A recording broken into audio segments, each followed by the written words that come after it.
Oh, Denver sports, man. How the hell are y'all feeling tonight? Have you ever been so confused, angry, but happy, but sad, but angry? I don't know, man. I don't know, man. This is a crazy, crazy evening for the Denver sports fan casually. So let's break it down one by one. How about that? And I hope you guys are all having a good evening, man. Hopefully, you guys are spending it with some people that you love the most. I was fortunate to do exactly that. So I can't complain much, to be honest with you. But man, it was stressful. It was stressful having a what up, Victory Lab? What's going on, bro? How you doing, man? It was crazy. Tonight was a wild night in Denver sports. Obviously, we all knew about the game sevens between the Avs and the Nuggets.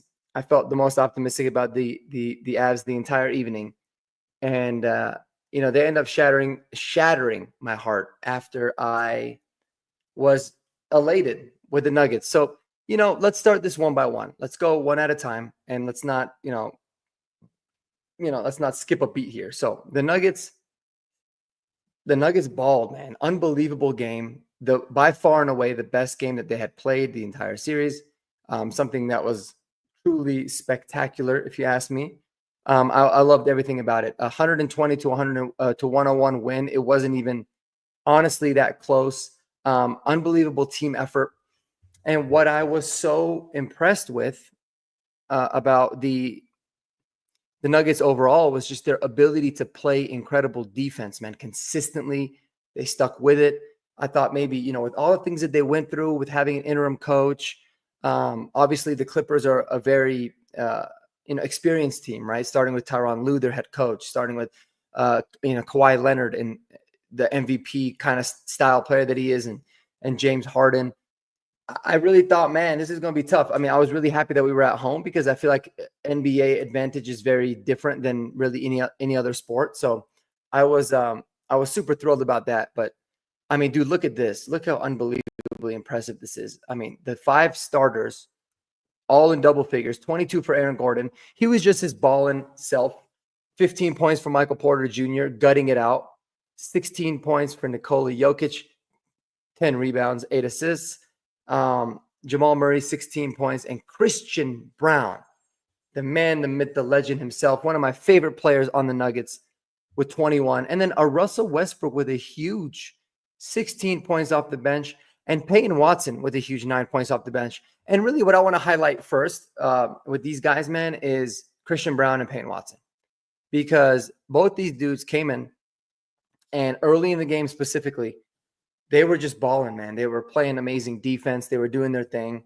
And they really kept us in the game because, to be honest with you, the first quarter was a little rough. You can see we were down 5 after 1, but they really kept us in that. I'm thinking to myself, we were so lucky to only be down 5 after the first quarter. And a super special shout out to Christian Brown and Peyton Watson specifically. Watson was 4 for 4, man. 1 for 1 from 3. He did his thing in the 17 minutes that he played, so he really made the most out of that. And then just unbelievable team effort, amazing team effort, man. Victory Lab coming through said, I'm a Lakers fan, but love my Broncos. I'm so sorry that you're a Lakers fan. That must be very unfortunate franchise to root for. It's like rooting for the Cowboys, but I'm really happy that you're a Bronco fan. We'd love to have you here. It's weird.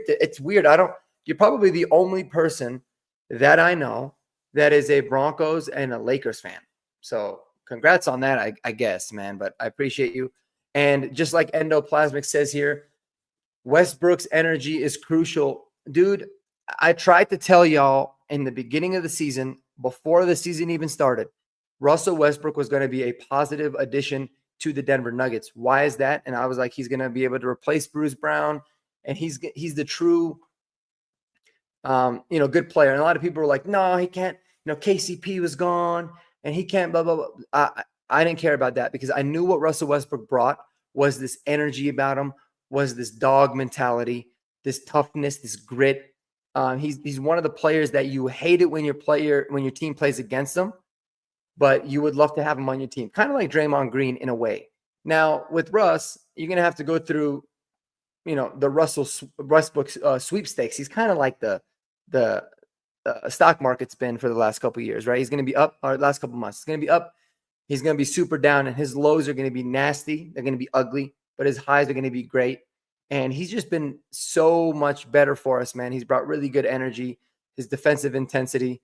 I love how he just, slammed the ball today, took the tech. He didn't give a shit. He looked at the ref. He said, I don't give a damn about no technical foul, man. He fired up the crowd. He kept everybody in it. It was a good time for him to do that too. But unbelievably impressive performance, man. I was actually pretty optimistic that the Nuggets were going to win because they were at home. I was a lot more optimistic about the other team, but I thought, the fact that they're at home, it's going to be a tight, nasty, gritty game. But I was like, you know what? Jamal Murray and Nikola Jokic are going to prevail, and they're going to be the ones that end up getting it for us. I'll tell you what, man, it was the opposite. And I love to see it. The entire team showed up, as you guys saw. 6 players in double digits. Everybody was contributing. Everybody was scoring. And even the guys that didn't get double digits were just balling. They just balled out. And we had a phenomenal second quarter. Took a nice fat lead, going into 11-point lead going in a half, which was always nice to see. But I was still worried at that point. I was like, you know what? We just can't. The problem with the Nuggets all season has been we lack the ability to put our foot on the neck of the opponents and put them away, especially against the Clippers. And the Clippers are a team that's built to really, wear you down and stay in the game. Nuggets that won't have any of that. They absolutely murdered them. 16-point differential in the third quarter, 35-point quarter for them, which was huge. And then, they let the foot off the gas a little bit, but it didn't matter at that point. The game was over. 10 minutes into the fourth quarter, I was like, this game's done. And the most pessimistic of Nuggets fans were even saying that. So great win by the Nuggets, man. Phenomenal team effort. I really love the way that they played tonight. If they play the rest of the playoffs the way that they play tonight, not a lot of teams are going to beat them. They got the best player in the world in Jokic. They got a guy in Jamal who is going to ball when he's locked in. And the big question mark was, are they too reliant on those two guys? And through a 7-game series against a really good and solid, well-respected Clippers team, they were able to get contributions across the board from everybody. And it's not just in game 7. They did this the entire series. Guys like Aaron Gordon were showing up. Shout out to Michael Porter Jr., man. A lot of respect that I gained for him playing through the injury, hitting some big buckets. Christian Brown did his thing. He showed up. I'm not surprised by that. And then Peyton Watson, Russell Westbrook. I'll tell you what, guys. I am more optimistic about the Oklahoma City Thunder series than I am about the Clippers. I think we match up a lot better. I think we have a really good shot of beating them in 7 games, even though we don't have a lot of rest, which is a little bit unfortunate and annoying by the NBA. But the NBA is unfortunate and the NBA is very annoying. So, it is what it is. But we played defense the way that we did. We were locked in. I think David Adelman did a really good job of managing the Jokic minutes, trusting in his guys, and they went out and they balled. And I expect for the Nuggets to give Oklahoma City a really big run for their money. In fact, I expect them to win the series. I really, really do. As good as they've been, 65 wins or whatever it was, I expect a big dub from the Nuggets against Oklahoma City, man. I don't know. I don't see a reason why they can't. You can go over to we can go over to the Oklahoma City and what they've done in the playoffs. We know the whole story. When they play on Tuesday. What the hell? They didn't play for that long? That's crazy. They played the Grizzlies, right? Let's face it. The Grizzlies shouldn't have even been in the playoffs. They were a reeling team. And I think a lot of people are like, oh, look what they did to the Grizzlies. They absolutely, demolished them in every single game. Chet Holmgren is a problem. He's a really good player, and he's someone that has actually, played defense against Jokic pretty decent. But it's different, man. It's different. The reason that the Clippers had such good success against Nikola Jokic is because they basically said, if anybody's going to beat us, right, it's not going to be Jokic. It's going to be the other guys on the team. And the Nuggets were able to do that. I don't know if the Oklahoma City defensively have the luxury of doing that from a matchup standpoint, because outside of Chet Holmgren, who are they really going to be able to put on Nikola Jokic consistently in order to have them go out there and ball? The real question is, how the hell do we defend, Shai? Shai Gilgeous-Alexander is probably going to win the MVP. I think he's pretty deserving of it if it's not Jokic. Phenomenal player. And so it's going to be really interesting to see how we go about defending him one-on-one. We went up against Kawhi Leonard this series. Kawhi got his buckets. He did his thing. But ultimately, I think I really like the way that we play defense against them, especially the way we double teamed them. We're going to be able to have that luxury of doing it, And the thing about the Thunder, man, is they'll go 8, 9, 10 guys deep. They will. They'll bring their bench. They'll bring a lot of guys off the bench, and they will play them quite a bit of minutes. But I don't know, man. I'm not overly worried about Oklahoma. They got the better of us in the regular season, but we got some really good wins against them too. I thought we were really competitive in games that we didn't have all of our star players. And I really like the matchup. And I think we have a really good shot against them. In fact, I'm more worried about what would happen afterwards. If the Minnesota Timberwolves were to advance against, either the Rockets or the Warriors, than I am the Thunder. But it's going to be really, really fun, man. It's going to be an awesome time. Let me get to you guys' comments here. The comments are lit right now, man. One of my coworkers is also a Lakers or a Broncos fan. Well, that's two of you guys then, I guess. But yeah, just like you said, we got a decent Russ. Russell Westbrook has been fun, man. It's been frustrating at times, right, to see some of the gaffes that he does and the bad plays that he has. But it was really fun to see the kind of energy that he brings to this team, defensively, offensively. He just, like I said, man, he's the dude. He'll start a fight if he needs to, and I love that. I love the dog that he's got, and I'm a big fan of him. And he was bad with the Lakers, but then again, there was a lot of players on the Lakers team that was bad, man. I mean, that was not a good Lakers team that y'all had, to be honest with you. When you had Russ, I mean, championship or not, that was really it wasn't all that good. I think he was covering up for a lot of the mistakes that a lot of the players made there, with the Lakers. But here's my thing about the Lakers, man. I hate the Lakers because they're just that franchise in the NBA. They're kind of like the Dodgers or the Yankees, right? They could just buy their own team, no repercussions. They just do whatever the hell they want. They get all of the love from they're kind of like the Cowboys in the sense too, though. They get all the love from the media, and everybody's always wanting to talk about them. And it's like, why? Like, why is everyone always talking about the Lakers? The Nuggets ended up sweeping them a couple years back when we won the championship. And the ESPN is talking, the media is talking about, oh, that was the greatest I've ever seen a team look in a sweep. That is a legitimate quote from a professional sports analyst. I mean, it's like getting, knocked out in the first round of a UFC fight in the first 20 seconds. And somebody being like, that was the most unbelievable way of getting knocked out that I've ever seen somebody be able to take. It is, it's pathetic. It's not necessarily the Lakers' fault, to an extent, but it makes them very, very easy to hate. And that's why I've always really had so much respect for the Nuggets, because we've had our really rough years, but we've been able to build a team out from the inside out, do it the right way, and continuously become repeating. Successfully repeating, I guess, not necessarily repeating champions. But here's another thing too. What was really shocking and kind of like, man, tonight was cool, but tonight was also rough in so many different ways. I think that the Nuggets and the Avs were on completely different paths, right? The Nuggets were really hot going into the playoffs. They had really good wins. The team started to gel. The Nuggets were kind of on the opposite. Even though they finished the season with 3 straight wins under David Adelman after they fired their coach, they were really wheeling, man. None of the wins were really that impressive. You felt like they were kind of barely hanging on, always letting teams come back. Then they get into the playoffs, and they end up going up against an LA Clippers team that had won 7 games in a row. The Nuggets go up, the Avs go up against a Dallas Stars team that had lost 7 games in a row. Right. But so you felt really good about the Avs. I felt kind of so about the Nuggets. The Avs were solid, man. They made good moves. They built out their depth.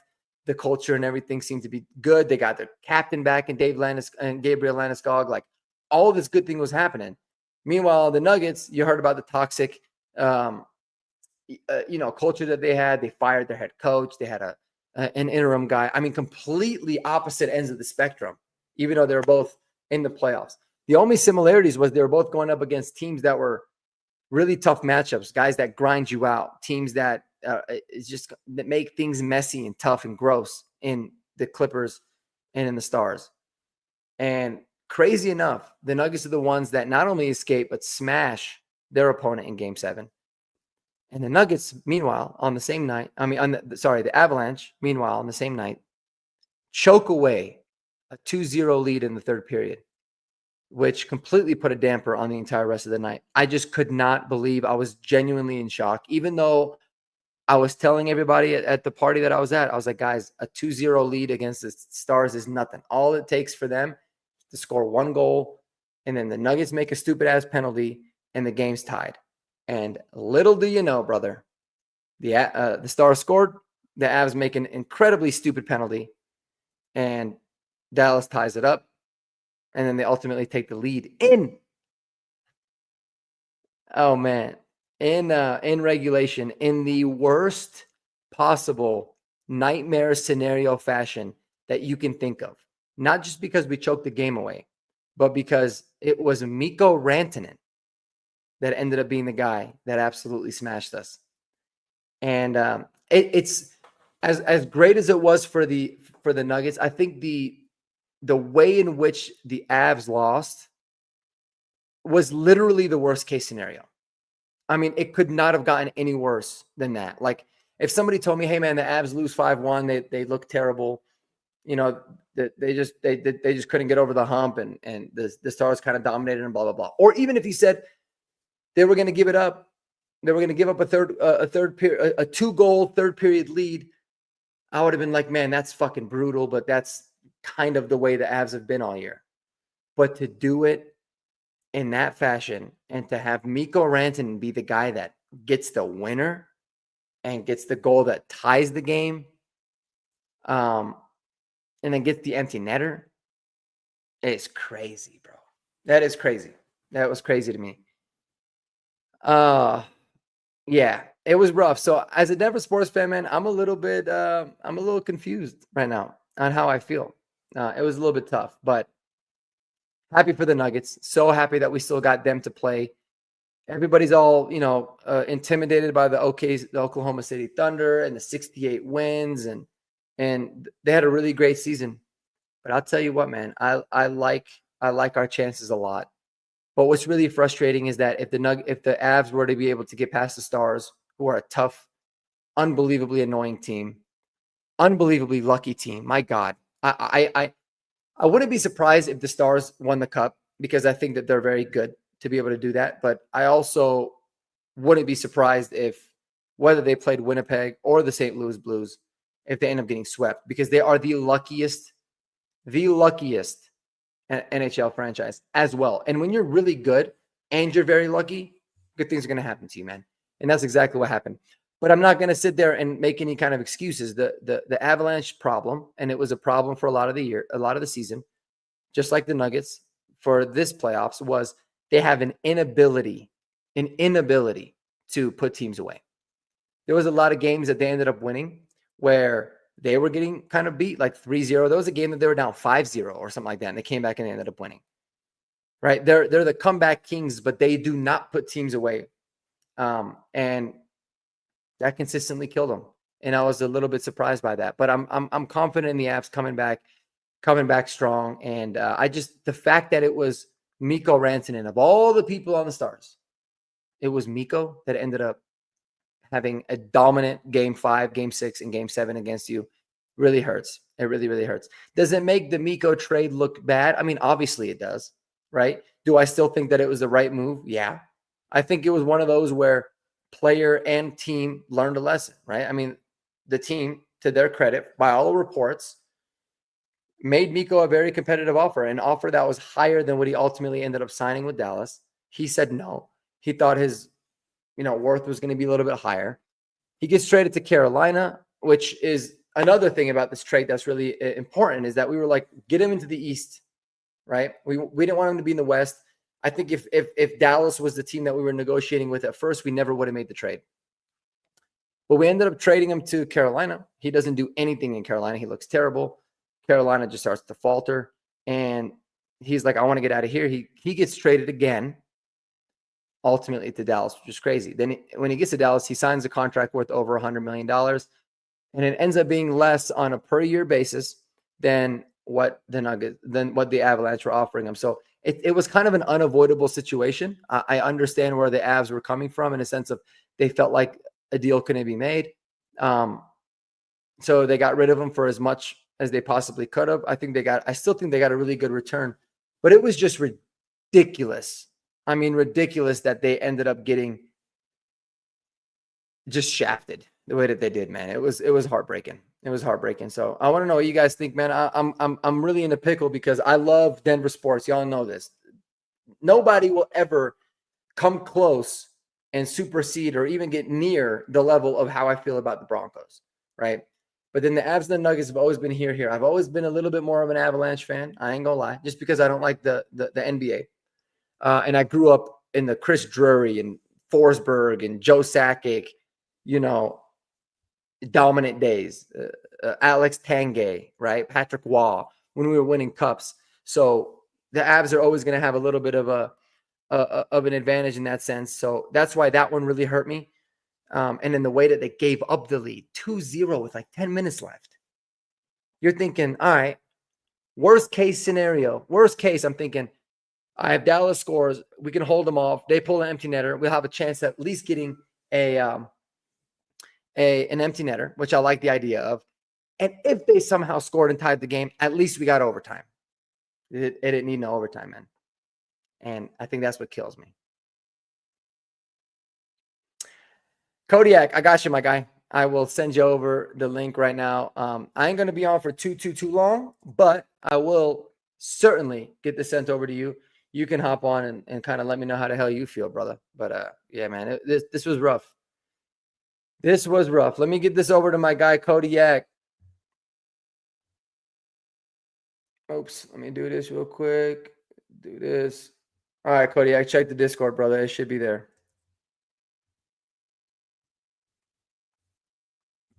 What the hell, bro? What the hell? There you go. But yeah, it was rough, man. It was rough. But then again, you think about the Nuggets and you get so fired up. You get so pumped up, right? Because it was such an amazing battle. And I'm really proud of the team. I'm so proud of the team, the way that they played, the energy, the defense, the transition, not complaining about the fouls. Every single time the Nuggets just don't complain about the fouls. They just let things go and they get back on defense. Good things happen. So I'm glad that they learned their lesson.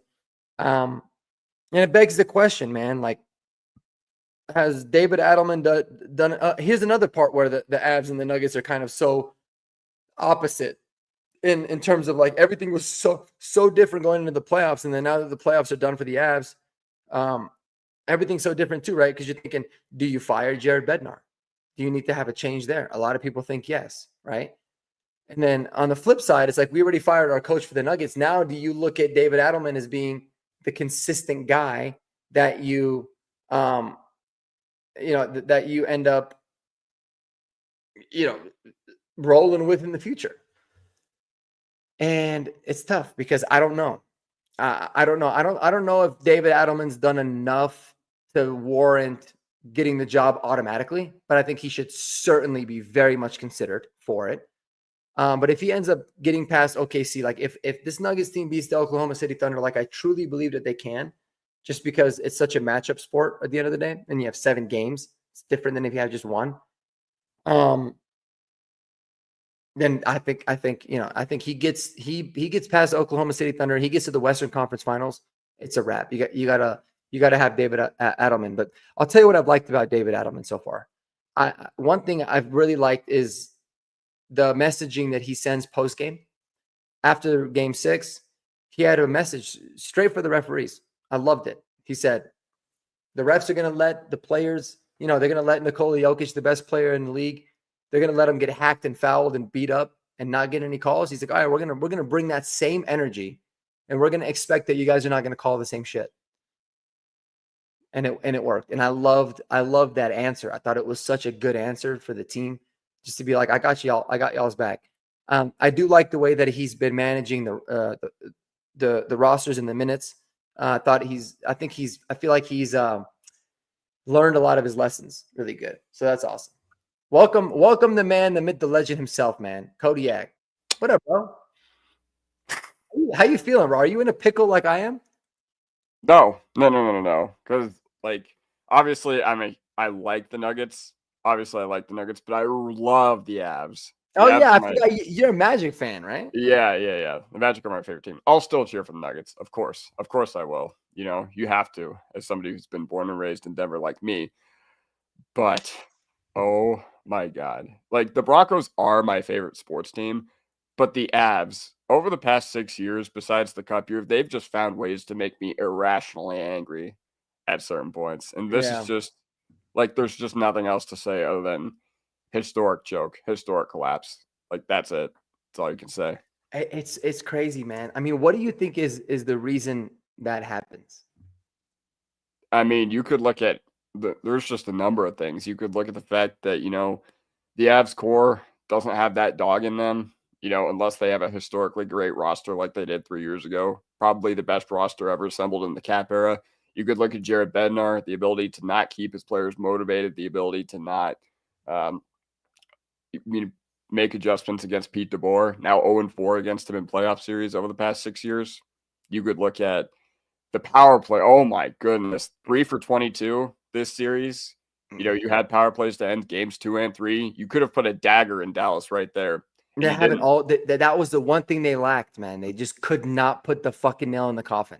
No, they didn't have that killer instinct. And Dallas, Dallas, credit to them. They did not play how would I put this?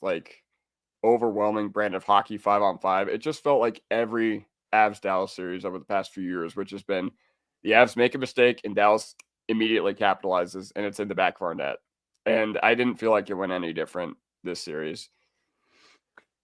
Yeah. I mean, it's one of those things for me, man. I know everybody is talk about fire Jared Bednar, and I get that, but my whole thing is dude, what more could the Avs have done? They were a lot of the games in this series, they were peppering Ottinger, bro. Mm-hmm. They were just throwing everything at him, and it's we would have a game where we had 40 shots, 50 shots on goal. Mm-hmm. We'd fucking be lucky to get 2 or 3 in. Yeah, right. Exactly. And then all of a sudden, the one opportunity Dallas gets, it's it ends up in the back of the net. It's crazy. It's I felt like this was so much bad luck for the Avs, and obviously super good luck for the Stars. I mean, even tonight, bro, we're fully in control. We get the power play. I thought even though the power play, the whole series was bad, tonight, at least we were getting opportunities. Yeah. And then, Cale Makar loads up a slap shot so fucking hard that he ends up snapping his stick. Exactly. Goes back, uses his body to try to shield and save a goal, gets a tripping, and then boom, all of a sudden, that's it. Yeah. That ended that power play. You got a 4-on-4 for 47 seconds. And then bang, Dallas gets a minute on the power play and scores. It's unbelievable. And it's dude, is that really on the manager? I mean, on the coach? I don't know. I go back and forth with it, but I feel you, because I think based on a lot of the things that you're saying, it's justified. But what could Jared Bednar have really done? Exactly. I mean, we've probably been favored, if not top 5 in cup odds the past 6 years, ever since we've really exploded with this core. And the fact that we've only made it past the second round once is remarkably bad. First round exit against Dallas, first round exit against Seattle. We also lost to Dallas last year in the second round. Trying to think, the Vegas series, all that, just brutal. I know. All these issues. And I guess I would feel a lot better about it is if this was something that we hadn't seen before. But first of all, Dallas was down Heiskanen and Robertson. They're 2 best players. We should have put the nail in the coffin early in this series. Yeah. And we let it go to 7. And we should have won game 7. We Yeah. should have won Game 7, and We should have won okay, game 7. We should have won game 3 easily. exactly, I mean, we exactly, even though we didn't play very well in game 2, we had the lead. Like, we should have put that game away. exactly. Um, So whether you keep Bednar or not, I mean, coin flips chance. I mean, you can't keep doing the same thing over and over again. What I will say, if the power play or special teams coach Ray Bennett is still with the Avs next year, I will be very, very, very disheartened. yeah, no, it's brutal. And I think at this point, I mean, you kind of have to make a change at head coach just to send a message more than Yeah, anything. Like, whether it like makes a difference or not, I mean, obviously we'll see, but you just got to send a message that, like, guys, we ain't fucking around. I mean, the same way that the Nuggets, and it's the same ownership, right? But just yeah, the same way the exactly. Nuggets fired Malone, like, Yeah, they said, you know what, we're gonna send a message because we ain't playing. Like, that's kind of what you have to do, and it breaks my heart because I love Jared Bednar, but dude, I mean, I know you had talked about, the Avalanche having like the greatest roster mhm. when they won the cup in the modern cup era. I really didn't see that big of a difference at all. In fact, there was times where I was like, is this a better roster because it's deep and we're about to get Landy back? Like, we were deep. Yeah, we were real Um, deep. We were real deep. The and I difference was that like really confident about this team, mhm. and giving it up the way that we did, and the fact that it was Mikko Rantanen, dude, that got a hat trick. Yeah, I mean, yeah, it was like all the joy and happiness that I had from the Nuggets was like completely sucked out. It was like, oh, losing sucks a lot more than winning feels good. That's yeah. what I was thinking. But when you look back at it, man, what are your thoughts on the Mikko Rantanen trade? I mean, I'm gonna be completely honest. At this time last year, or not at this time last year, I was fine. I didn't want the Avs to seek out a Mikko Rantanen trade, but I was always of the belief that, all right, if another team comes offering with something that you can't refuse, then you should take it because, Mikko Rantanen was our worst player in the Avs Star series last year, and it's just Yeah. I don't know what do you call it, the fact that he performed as miraculously as he did tonight. The Avs Stars series last year, worst player for the Avs. Avs Stars series this year, best player for the Stars. Like, what is Well, it that? was really only in 2 games, and really like the last 2 games. Like, Yeah, in exactly. Like, I beginning thought part to of the series, myself, he didn't do shit. I He know, I was thought to irrelevant. myself in game 4, like games like 1 through 4, I was like, wow, second year in a row, Mikko Rantanen's been invisible in the Avs Stars series. But Mhm. I mean, I still understand the process behind the trade. Like, it's just tough the way it all went down. Like, yeah, you don't want to become another Toronto Maple Leafs where you're paying 3 dudes. Like, Yeah. I honestly thought Mikko Rantanen was part of the problem the past few years with us, but credit to him. He played amazing tonight. Like, there's no other way around it. Yeah. I just couldn't believe it, man. I felt like, I was worried about Mackenzie Blackwood to start the series. Mhm. Thought he played very well the whole Yeah. series. Oh, I yeah. was really worried about Mackenzie Blackwood at game 7 because I felt like game 6 he struggled. Mhm. He played awesome. I mean, I thought he was good. Yeah. Like, he played good enough to win. And still, man, like, with a 2-game lead in the 3rd With 10 minutes is to go, right? with Like 10 minutes to go. It was, yeah, Miko scored at 7 minutes and 50 seconds. And so it was like 12, basically like 12 minutes and 50 seconds, or, 12 minutes and 20 seconds left. mhm. We were still up 2-1. Yeah, And then Miko scored again. And exactly. then they got a power, on just crazy power plays, dude. Like, one very unfortunate power play. Another one that's like, I get it. Was it a penalty by the rule book? Sure. Mhm. But like, in a game 7, you're going to call that, Yeah, ticky-tacky for at sure, that but time with 3 minutes left? ticky-tacky for sure, but you gotta be smarter. Like, I felt like the Avs just weren't smart or No, disciplined they this took a series. lot of really stupid penalties at the worst, the most inopportune times, and then their Yeah. inability to kill it was ridiculous, dude. Yeah, like game 5, Ridiculous. I remember I was like, "Okay, what did we do?" Dallas went up 3-0 to start the game. We came back like 3-2, and then Malinsky takes a dumb penalty, and then they score like that on the power play. Yeah. I mean, so many shots, like, I mean, so many opportunities where you're like, dude, how did we not score? Like, Mhm. how did those pucks not go in? It was crazy. It was Mhm. crazy, man. Yeah. I mean, heartbroken by that, but Yes. so, dude, I mean, I couldn't imagine, like, if the Nuggets ended up losing and Oh, then the Avs lost the way that they did, I would have not been able to get on YouTube Live. No Exactly. chance. I Exactly. would have been sick to my fucking stomach. So shout out to the Nuggets for saving that, man. And what are your thoughts on their matchup against OKC? I mean, first of all, can we talk about David Adelman? Like, holy, like, Yeah, I mean, I man. felt Little like the Adelman doing strategy his of thing. farming wins by firing your head coach seems to have worked. Yeah. Yeah. Well, I And knew it wasn't gonna hurt. I mean, because we were reeling. yeah, no. And like, But obviously, when you're not getting enough out of MPJ, you're not getting enough out of Jamal Murray. Like, a change needed to be made, and they let their nuts hang by doing it like 3 or 4 games before the playoffs. yeah, Like, that was they did. ballsy. That was It was ballsy buzzing. and bold. But you know It what? was. It looks like nobody right now, like at this point, Saturday, May 3rd, 11:13 p.m., before we've even played a game against OKC, nobody can say that that was the wrong decision to No. fire Malone. No. Of course not. Of course not. And I think what's really nice, like what I've been impressed with Adelman is he's found a way to get like consistently better throughout the series, right? Like Mhm. he's really learned from his mistakes.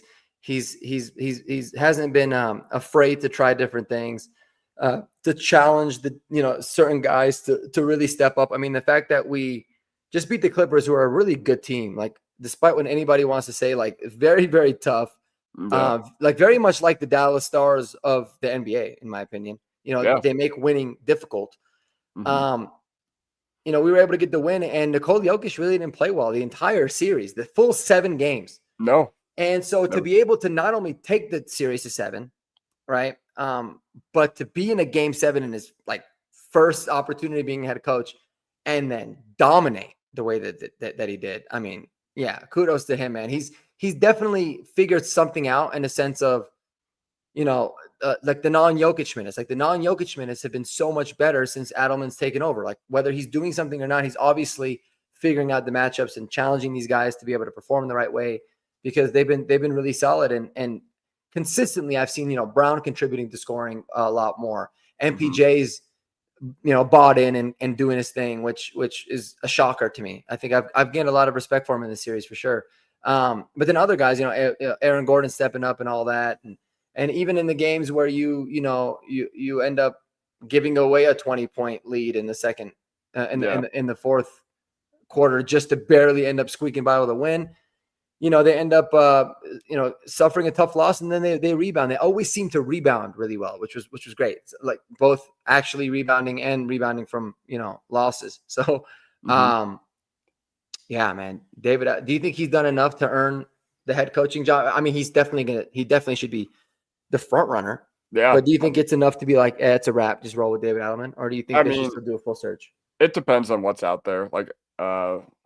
Like just in professional sports in general, I think interims that get hired to take over the reins of being an actual head coach, like I feel like the track record, like I'm only speaking to football because Yeah. like I don't remember it happening too often in basketball, but I feel like the track record in football is very poor. I feel like the track record is very poor. Granted, I feel like a lot of the interims, like, with football, you fire a coach in the middle of the year, your team's probably not making the playoffs because things obviously had to go like that for your season. But I mean, yeah, once again, he's got to be the front runner, and we'll see what happens with the matchup. And the Thunder team is very young. I think we'll find out a lot about them mentally. Like even Shea Gilgeous-Alexander, I think it's the 6th playoff series of his career. Yeah. No, So it's that's the one big advantage that we got is the experience, the playoff experience. And exactly. obviously the championship track record is big. Hmm. But I'm pumped because I was so impressed with Jamal Murray this entire series, dude. Like, Oh not yeah, because I mean I know what playoff Jamal does offensively. I know he can score and do his thing when he needs yeah. to. I've never seen him play defense the way that he's been playing the last 2 or 3 games in my entire life. Hmm. Dude was just locked the hell in, bro. Like I really was digging what he was all about. Exactly. And the Jamal Murray experience is very like for 90% of the regular season, I will say it was very, very painful. Mhm. Like Nuggets fans, I saw you on Twitter everywhere, everywhere. Andy, Jeremy in the Discord, David every night, every Yeah. night. Something about Yeah. Jamal Murray. I know. I was I was always the person that was like, guys, be careful what you wish for, man. Like, Hmm. you want to trade Jamal, I get it. You know, you're focusing your attention on the wrong person. I still think, MPJ was the guy that everybody was talking about, but people forget, dude, like in big games, that's what Jamal does. You saw it in game 5. I mean, Yeah. game 5 was huge. Game 5 is always huge because the pressure was immensely going to be on the Clippers immediately. Basically they got to win out. You can Hmm. still win 1 out of 2. And he took the game over. He's like, this is what I do. And constantly making big buckets, constantly showing up in the big moments. So I can't wait to see him against, Shea in the first couple games of this upcoming series. They might have to make adjustments like defensively maybe, but I'm excited because I feel like Shea whooped him up in the regular season in the matchups that I had seen, obviously, to the point where they just completely took Jamal Murray off of him defensively, and he couldn't get much going on the offensive side either. But this is going to be a fun series, man. I really feel good about it with the Nugs. Yeah. And you know what's crazy? I felt going into the first round series for both these teams, I felt better about the Avs moving on than I did the Nuggets because of all the turmoil surrounding the Nuggets. And then look what happened. Look what happened. The Clippers were red hot to end the year. And pulled through, came through in game 7. I know. And on the opposite end of the spectrum, the Dallas Stars were reeling going into the playoffs. And, little do you know, it doesn't matter what really happens going into the playoffs. There is a switch that teams can flip and they can end up winning. But I am going to call it a night, man. I didn't want to be on here too long. I got to go up and knock a couple things out before I sleep. But I appreciate you hopping on, brother. And I appreciate let you. everybody know that's listening, man. What you got cooking? You're killing it on the channel. Guys, if you're not subscribed to Kodiak, you guys are out of your mind. So be sure to go and check out Kodiak Broncos podcast. But what do you got in the hopper? Man, well, I don't work tomorrow, so I think tomorrow would be a really, really good day to do my everything you need to know about Jeremy Crawshaw video. Let's go. Everything you need to know about the Let's newcomer go. that we just drafted. But no, I cooked a video today about our RB room and what it looks like going into next year. So make sure to check that out. I think it's a little messy, like as painful as that is to say, even though we just drafted one in the second round. I still think, it's kind of a murky situation there. But yeah, that's what I got cooking. It was funny. My little nephew was like looking through my YouTube channel. He's like, how many, he was like, how many this you got, how many that you got? He's like all asking me questions. And I was like, he was like, Audric estimates the X factor. What do you mean? And I was like, well, you have to watch the video. You can't just like look at the at the title. Cause like, it's not like we all wanted that to be the case, but it's definitely brewing up, man. It's brewing up that we're going to really have to rely on the development of Audric estimate. And, it could be worse. But I can't wait to see RJ Harvey. I'm so excited. I can't wait to see if we end up adding anybody, but we'll take that in stride, brother. I appreciate you joining in again, man. And everybody in the chat, appreciate you guys. Have a good night. Go Broncos, go Nuggets, and I guess go Avs until next season, man. So peace out. Yeah.